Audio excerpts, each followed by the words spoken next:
सबसे पहले आपके चैनल के सभी दर्शकों को मैं बहुत बहुत धन्यवाद देना चाहूँगा। बहुत बहुत मेरी शुभकामनाएं हैं उनको। आपने जो एक सवाल किया कि हमारी दावेदारी, जी दावेदारी तो है, बिल्कुल है। बाकी निर्णय माननीय राष्ट्रीय अध्यक्ष श्री अखिलेश यादव जी के पास सुरक्षित है।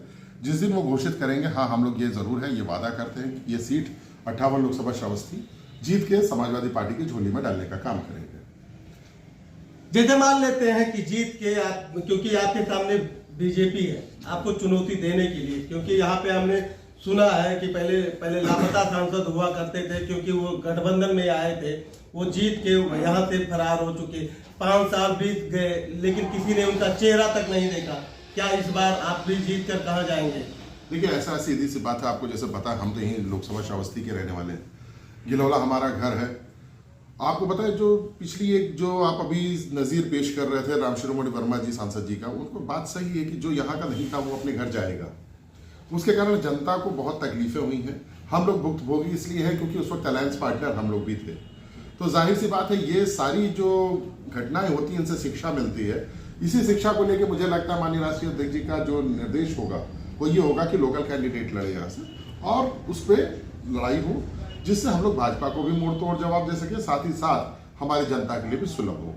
मान लेते हैं कि इस बार अखिलेश यादव जी आप पर विश्वास जताए, तो जीत कर जब आप जाएंगे लोकसभा में तो क्या विकास करेंगे लोकसभा चुनाव? देखिए, सबसे बड़ी चीज हमारी जो जनपद की एक दुर्व्यवस्था है, हम उत्तर प्रदेश के सबसे पिछड़े जिले में आज बैठे हुए हैं। आज भी 42% 43% के करीब लिटरेसी रेट है। तो सबसे बड़ी चीज होती है शिक्षा। शिक्षा पाने के बाद आदमी अपने अधिकारों को जानने लगता है, अपने लिए क्या क्या रिसोर्सेज चाहिए, कैसे हमें सरकार से उसको मांगना है, कैसे लेना है, ये सारी चीजें पता चल जाती है। शिक्षा, स्वास्थ्य, इन चीजों पे चूंकि सबसे पिछड़ा जिला है, सबसे पीछे हम है। स्वास्थ्य के लिए भी अगर आपको अच्छे इलाज की जरूरत है तो यहाँ भाग के आप गोंडा जाएंगे या लखनऊ जाएंगे। तो इसलिए मेडिकल कॉलेज जो बन रहा है उसकी उच्च गुणवत्ता हो, यहाँ पे और सुविधाएं होनी चाहिए। शिक्षा से संबंधित जो विश्वविद्यालय यहाँ बलरामपुर आया, केवल एडमिनिस्ट्रेटिव बिल्डिंग यहाँ छोड़ के बाकी शिफ्ट हो गया गोंडा, ये बहुत गलत नीति है, इसका हम पूरा विरोध करते हैं। हमारे यहाँ के नेता पूर्व स्वर्गीय डॉक्टर SP यादव जी ने भी यही डिमांड की थी कि ये जो विश्वविद्यालय है, चूंकि देवीपाटन मंडल के नाम पे आया है, इसलिए इसकी जमीन भी देवीपाटन में ही होनी चाहिए।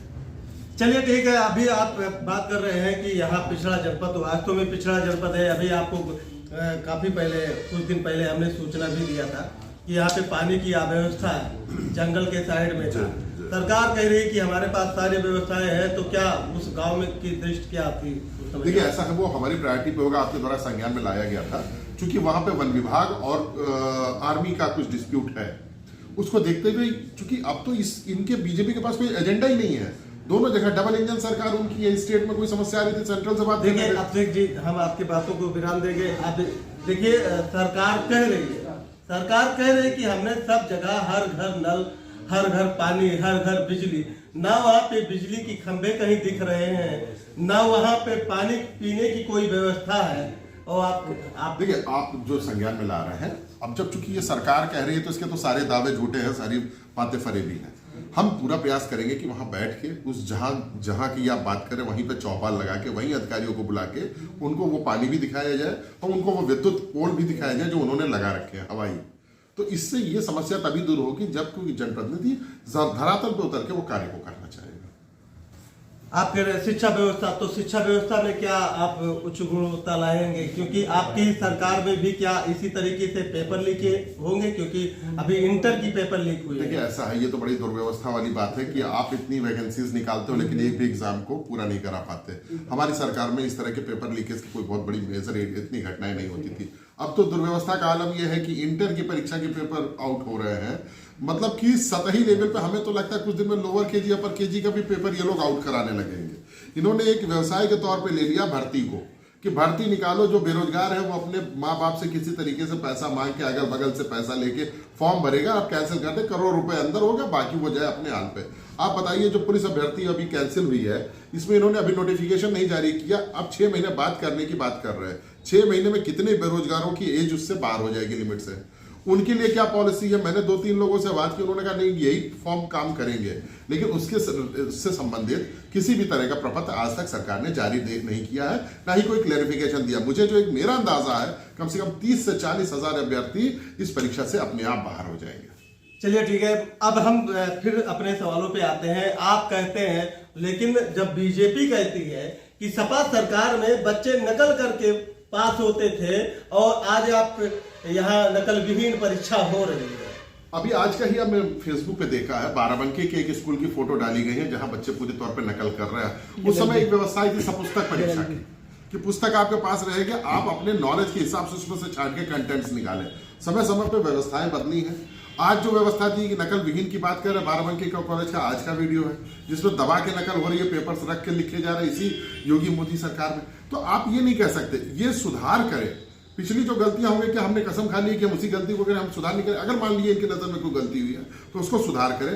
पेपर लीक जैसी घटनाएं क्यों हो रही है, नकल हो रही है, पेपर लीक हो रही है, तो शिक्षा व्यवस्था को बिल्कुल खत्म करने की तैयारी है। शिक्षा व्यवस्था को किसी भी स्टैंडर्ड पर रहने देने की तैयारी नहीं है। मान लेते हैं लोकसभा श्रावस्ती की जनता आप पर विश्वास जताई, आपको जीत के दिल्ली पहुंच गए, तो जनता के लिए और क्या, जनता की कितना प्यार मिल रहा है इस समय? आप देखिए, ऐसा है, जनता का पूरा स्नेह है।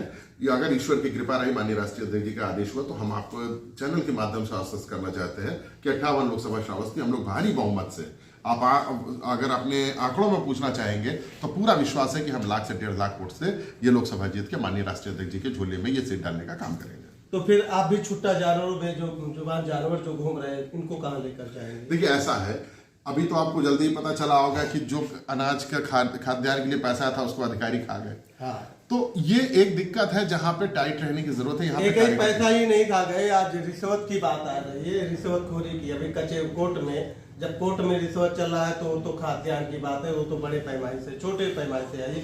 जहाँ पे जो जाते हैं गरीब तलवे के आदमी जाते हैं, उनसे रिश्वत ले लिया जाता है। तो ऐसे भ्रष्ट अधिकारी की अभी वीडियो वायरल हुई है, जल्दी बलरामपुर डिस्ट्रिक्ट की ही है। और आगे हम यही केवल बेजुबान छुट्टा जानवरों की व्यवस्था बता दीजिए, क्योंकि यहाँ पे गौशाला है, गौशाला की रख रखाव कैसे हो रही है, सिर्फ इसके बारे में बता दीजिए। क्या आपके सरकार में भी इसी तरीके से संचालन होगा या गुणवत्ता इसकी बढ़ाई जाएगी?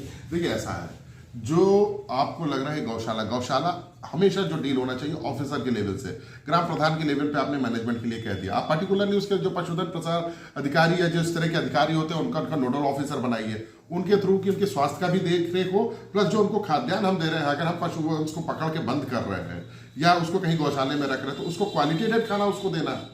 उसको जो अनाज जाए, उसको जो राशन जा रहा है वो भी क्वालिटेटेड हो। आप प्रधान से सोचो कि उसी प्रधान वाले बजट में से वो ले जाके उनको खिलाएगा, तो ऐसा नहीं होने वाला।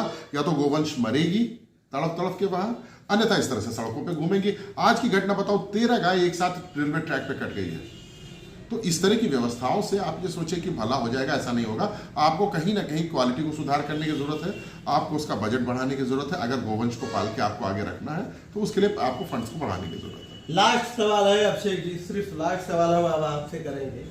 अभी जल्द ही जानकारी हुई है हमें कि आपके पार्टी के बहुत सारे ऐसे नेता हैं जो पार्टी छोड़ के अन्य बीजेपी में पहुंच रहे हैं, कोई कांग्रेस में जा रहा है, कोई बसपा में जा रहा है। आखिर ऐसा क्यों, जब आपकी पार्टी ऐसी दावेदार कर रही है कि हम जीतेंगे, 400 पार कर, बीजेपी 400 पार कर रही है, आप भी कह रहे हैं कि हम 400 450 तो लेकर आएंगे, तो ऐसा क्या है? देखिए, ऐसा अगर आप पर्टिकुलर हमारी पार्टी की बात करेंगे तो हम तो उत्तर प्रदेश में लड़ रहे हैं, मध्य प्रदेश में एक सीट लड़ रहे हैं, तो हम तो 80 के नीचे की बात कर रहे हैं। हाँ, इंडिया गठबंधन की बात करेंगे तो जैसे मैंने अभी बताया आपको कि जो बीजेपी पे नारा दिया गया है कि अब की बार 400 पार, उनका नारा थोड़ा सा जबान फिसल गई है। अब की बार 400 पे हार है।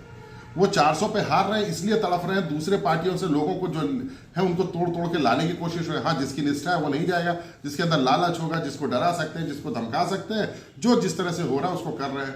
आपने भी जल्दी एक नज़ीर देखी है हिमाचल प्रदेश की, डरा धमका के 6 विधायक को ले गए, लेकिन हाँ, परिणित अच्छी हुई। कांग्रेस पार्टी हमारे चूंकि सहयोगी दल है, मैं उसके अप्रिशिएट भी करूंगा कि उसने आईना दिखाने का काम किया, एक तमाचे के तौर पर लगा है इस भाजपा सरकार पे कि उन 6 विधायकों को सस्पेंड किया है और एक नज़ीर पेश की है कि अगर भविष्य में इस तरह से दबाव में काम करोगे तो ऐसे अब चलने वाला नहीं है, और हम लोकतंत्र बचाने के लिए किसी भी स्तर पर जाएंगे।